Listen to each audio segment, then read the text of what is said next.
Hello and welcome again to Jaded Law Channel. This remains that law-based channel where your legal needs are met, where your questions are answered, and of course your issues are adequately resolved. I remain your host, Mrs. Omongo Ogbe. The COVID-19 pandemic has significantly altered our lifestyles. It has also drastically affected businesses all over the world. Now, governments, in their bid to curtailing the spread of the virus, had to place restrictions of movement on persons and goods. Offices had to shut down. Employees are at home. And the questions on the lips of everyone is, what do we expect at the end of this situation? Are we expected to pay salaries? The employees are asking, shouldn't we expect payments? A situation of this nature is what is referred to as a force majeure situation, and it's a situation that is not anticipated or controlled by anyone. So I'd like to address this issue from three different perspectives. The first perspective would be situations where the employment contract specifically stipulates what happens in situations like this. So where the employment contract contains clauses or a clause that deals with a situation of this nature, then the parties are bound by the terms of the contract.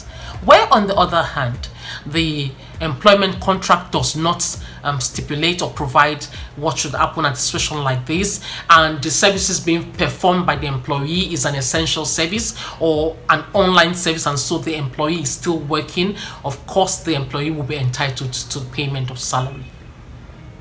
And then the third situation is a situation where the employer, through no fault of his, is unable to provide work. Firstly, it is the duty of the employer to provide work. And where the employer fails to provide work, then the employee is entitled to full salaries.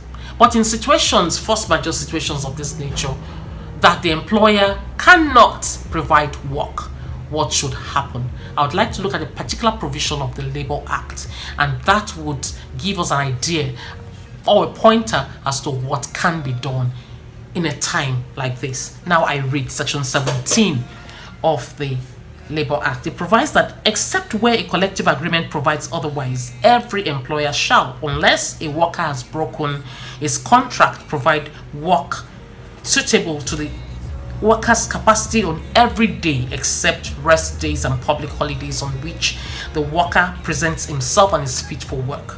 And if the employer fails to provide work as aforesaid, he shall pay to the worker in respect of such day on which he has so failed wages at the same rate as would be payable if the worker had performed a day's work, provided, and this is the part that is relevant for us at this time, provided that where owing to a temporal emergency or other circumstance beyond the employer's control, the period of which shall not exceed 1 week or such longer period as an authorized labor officer may allow, in any particular case, the employer is unable to provide work, the worker shall be entitled to those wages only on the first day of the period in question.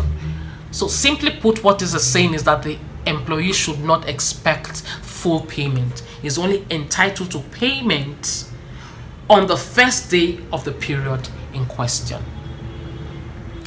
So having said that, at a time like this where an employer is unable to provide work, the employee cannot be expected reasonably to be paid full salary. The provisions of the law is that it's only going to be paid for the first day of the period in question.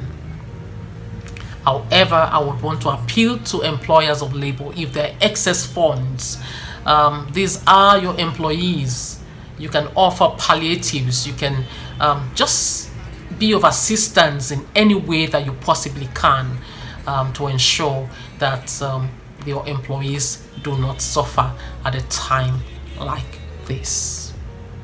I hope you've learned something. Again, ignorance of the law is no excuse. I would urge you to subscribe to this channel. Also get your friends, loved ones, and everyone around your space to do the same thing. Until I see you next week, stay safe and be good. God bless you.